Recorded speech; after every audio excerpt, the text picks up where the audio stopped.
sahne hayatınız kısa sürdü fakat plaklar üretmeye ve şarkılar üretmeye devam ettiniz. O süreç ne kadar sürdü? Çok enteresan bak, bu süreç de çok uzun sürmedi aslında. Söyleyeyim size, bu dediğim 69 senesi 74'te ben moda hayatına atıldım Londra'da. 74'te ilk dükkanımı açtım. Bu da demek 69'dan 74 arası. Çok kısa sürede ciddi bir çalışma ve onun neticesi böyle bir şey. Peki bu sizin özveriyle çalışmanızla alakalı olan bir durum muydu yoksa sizden bir talep mi vardı bununla ilgili? Yani yapın yapın diye size bir pres mi söz konusuydu yoksa sizin tamamıyla disiplinli çalışıp evet bugün bunu yapmalıyım, şu şarkıyı yayınlamalıyım ve şu şarkıyı gidip şu şekilde aranje ettirmeliyim diye bir özveriyle bir çalışma durumunuz mu vardı? Yok, o şöyle oldu.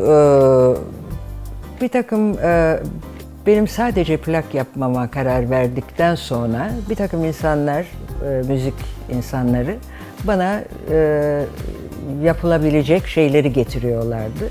Ben de oradan seçiyordum.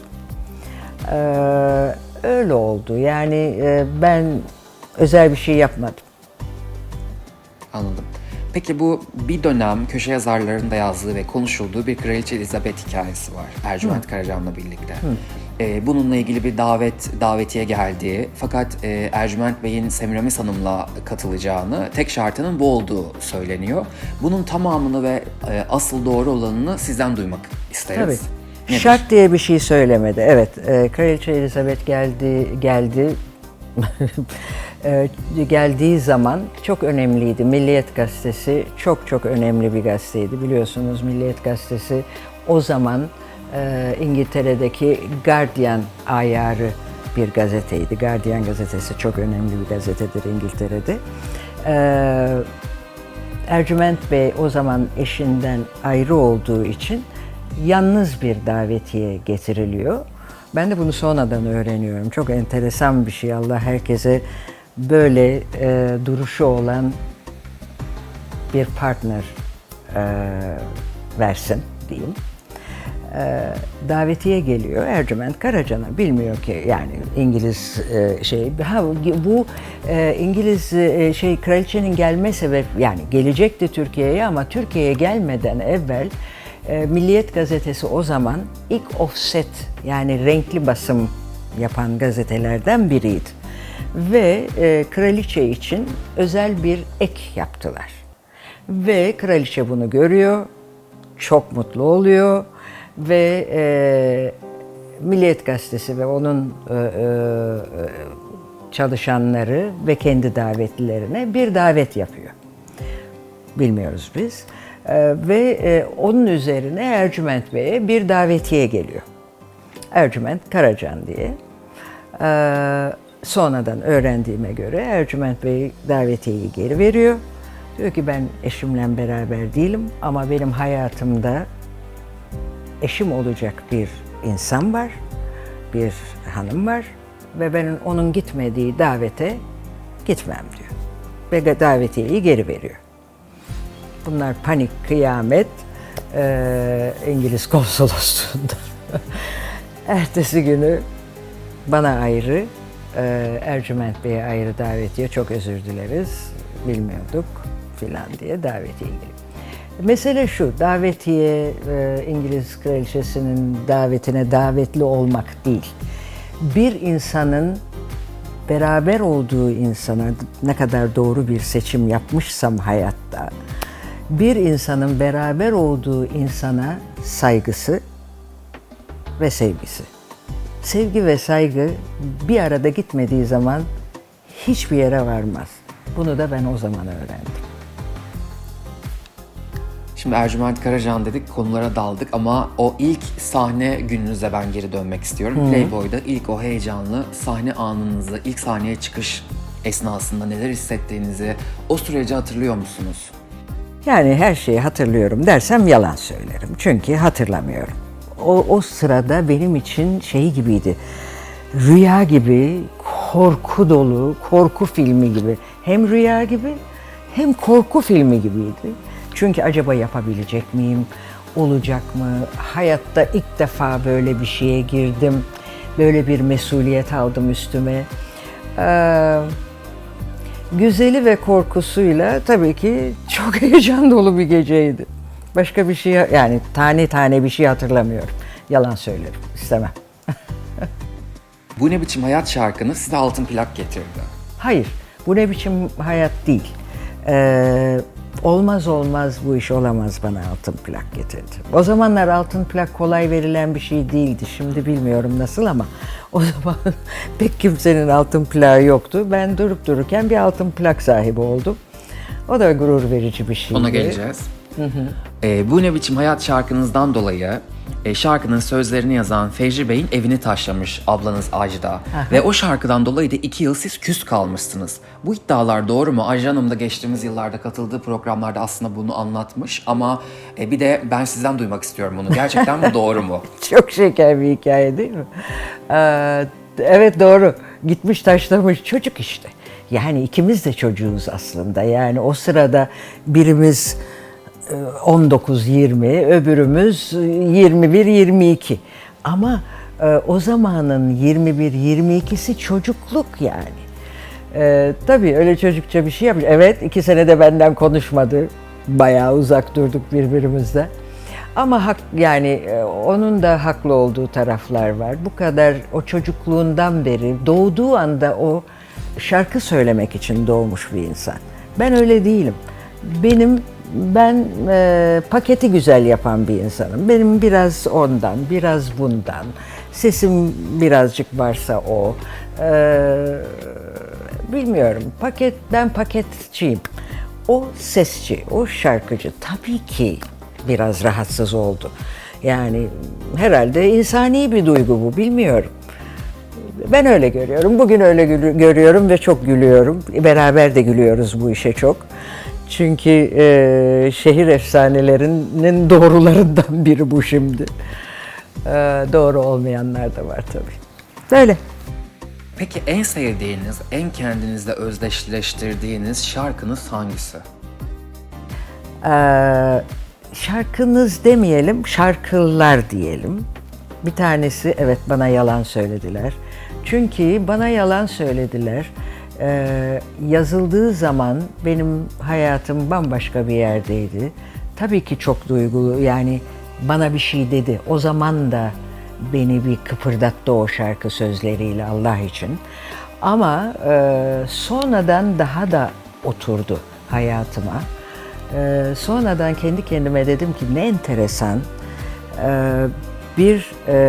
çok fazla tanımadığım bir insan sanki benim hayatımı biliyormuş gibi bir şarkı yazmış ve ben de bunu söylemişim.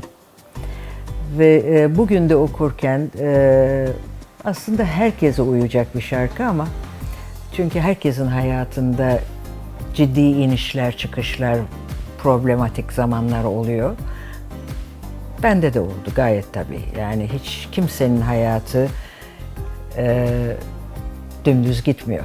Ve benim çok inandığım bir şey var ki hiçbir şey dışarıdan göründüğü gibi değil. Hiçbir kimse, hiçbir hayat, hiçbir iş, hiçbir şey. Hiçbir şey dışarıdan göründüğü gibi değil. Onun için evet, Bana Yalan Söylediler çok önemli bir şarkı benim hayatımda.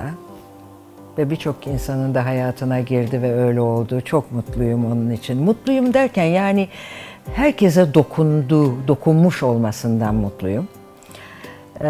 Ama onun gibi mesela Neredeysen Orası Benim Cennetim de yıkılan bir şarkı diye düşünüyorum. O Karanlık Gecelerde. Bunlar güzel şarkılar. Allah'tan çok kısa zamanda çok güzel şarkılar söylemişim. Şimdi bunu soracağım. Yani bu kadar kısa bir zaman diliminde şarkılarınızın bu kadar kalıcı olup günümüze gelip hala dinleniyor olması ve severek insanların aktif bir şekilde dinliyor olmasını neye bağlıyorsunuz? Yani bu şarkıların kalıcı olacağını o zaman düşünüyor muydunuz? Yoksa şu anda şaşırıyor musunuz bu duruma? Şekerim, yani nasıl düşünür bir insan bunu? O zaman 20, 21, 22 yaşındasın. Yarın düşünmüyorsun bile. Yok öyle bir şey. Yani tabii var ama yok. O gençlik heyecanını hiç düşünmüyordum. Şimdi ne düşünüyorum bunların bu kadar zamandır dinleniyor olmasından? Çok mutluluk duyuyorum, çok gurur duyuyorum. Kalıcı olmak güzel bir şey. Benim için de çok hoş çünkü bir tek oğlum var. Ona güzel hatıralar bırakmak benim için en önemli şeylerden biri. Onu yapabiliyorum diye düşünüyorum. Bugün de yapmak istediğim o. Yani artık başka bir şey değil. Güzel bir hatıra bırakmak. O kadar. Günümüzde altın plak alma durumu aslında oldukça kolaylaştı ve herkes altın plak dağıtılıyor ve bu da aslında müzik dünyasında tartışılıyor. Fakat sizin döneminizde altın plak almak çok zor bir şeymiş. Siz de bunu başarmışsınız o dönemde. Evet. Peki hep söylüyorsunuz işte genç olduğum için bazı şeylerin farkında değildim diye. O zaman altın plak aldığınızda o başarının hazzına ulaştınız mı? Yani evet ben başardım hissi geldi mi? Tabii gelmiştir. Tabii gelmiştir de. Yani dediğim gibi bu o benim için bir kariyer değil. Yani bu sektör benim için bir kariyer değildi o zaman da. Ama tabii ki çok gururlandım. Çok hoşuma gitti. Partnerim de çok gururlandı benim için. Benim için çok önemliydi. Evet, tabii ki. Peki müzik kariyerinizde o dönemde altın plak alan şarkılarınız oldu. Evet işte Bana Yalan Söylediler kült oldu. Neredeysen çok seviliyor. Peki sizin o dönem genel olarak değerlendirdiğinizde dönüm noktam dediğiniz şarkı hangi şarkı? Dönüm Noktası şarkısını tam bilemeyeceğim. Dönüm Noktası diye bir şarkı hiç olmadık şarkılar, bu arada da hiç olmadık şarkılar yapmışım film müziği falan diye. Onlarla karşılaştığım zaman nereye bakacağımı şaşırıyorum. Önemli değil, yapmışım, öyle icat etmiş. Ama hakikaten şoka giriyorum kendi sesimden, kendim şoka giriyorum. Hayır, yani dönüm noktası diye bir şey yok. 4-5, belki 6 şarkı, onları çok isteyerek okumuşum. Onlar da duruyor. Çok enteresan bir şekilde. Bu kadar sene sonra nasıl durduğuna ben de şaşkınım. Ama duruyor. Şimdi benim buraya kadar sorularım bitti. Bir bonus track olsun o zaman. Normalde dönemsel gidiyoruz, tarihsel gidiyoruz. Bir sonraki soru cevapta da bundan sonraki süreçte neler yaşadığınızı, ne olduğunu, moda dünyasında neler yaşadığınızı, güçlü kadınlar listesinde ilk yüzde olduğunuzu, yurt dışında yuvalarda kalan çocuklara yardım ettiklerinizle ilgili çok soracağım ve merak edilen sorular var. Fakat öncesinde hemen bir son soru sormak istiyorum. Tamam. Sahneye geri döndünüz. Tam bir dönüş değil belki sizin için. Sahneye geri dönmedim. Evet. Sahneye geri dönmedim. Onun altını netleştireceğim ben sana. Sahneye dönüş olarak efsane geri döndü olarak aslında gazetelerde de yazıldı ve çizildi. 53 yıl sonra sahneye çıktınız. Müzikalde Haldun Dorme'nin onur konuğu olarak sahnedeydiniz. Şarkılarınızı yeniden söylediniz. Bunlar YouTube'da yayınlandı, Instagram'da yayınlandı. Birçok ünlü isim sizi tebrik etti. Halktan çok güzel reaksiyonlar aldınız. Bununla ilgili ne düşünüyorsunuz? Yani bu kadar geri dönüşün oluyor olması beklediğiniz bir şey miydi? Neler hissediyorsunuz? Size dönüyorum. Söyleyeyim sana. Bir kere sahnelere geri dönmedim. Yok öyle bir şey. Ve olmayacak. Hiçbir zaman olmayacak. Ben bu işi sahnelere geri dönmek veyahut da bir şeyleri ispat etmek için yapmadım. Bu tamamen bir dostumun, bana dokunmuş olan bir dostumun bana çok şeker bir teklif yapması, ben de korkularla, heyecanla peki demiş olmam oldu. İyi ki de demişim. Canım Haldun'cum, çok sevdiğim bir insan. Böyle bir müzikal hikayesi oldu. Geri dönüş derseniz, beni hakikaten şoke eden bir geri dönüş oldu. Bütün mesajlar filan, o da ciddi olarak beni mutlu etti. Şöyle ki, Çünkü hiç kimse sevilmeye hayır diyemez. Ben bu sürede ne kadar çok sevildiğimi görüp kendi kendime müthiş bir sıcaklığa girdim. Hayatımın en güzel sevgi gösterilerini gördüğüm bir devir oldu. Bu birkaç hafta. Ve inşallah da böyle devam eder. Çünkü ben de çok sevgi dolu bir insanım. Onun için evet, çok güzeldi, çok keyifliydi. Yolculuk çok güzel. İnşallah şimdiden sonra da o bana o kadar sevgisini, reaksiyonunu, güzel reaksiyonunu gösteren insanlara, onun için bu YouTube kanalımı açtım. Ve dijitalde bana çok yardımcı olan One RPM ve Ahu Özışık Hanım'la çalışıyorum. Onun için bu kanala evet dedim. Çünkü burada beni seven insanlarla kontakta olmak istiyorum. Onların bilmedikleri şeyleri, şehir efsanelerini düzeltmek, düzelmesi lazım gelenleri düzeltmek, düzelmesi lazım gelmeyenleri düzeltmemek gibi böyle bir yolculuğa çıktık. İnşallah güzel olur.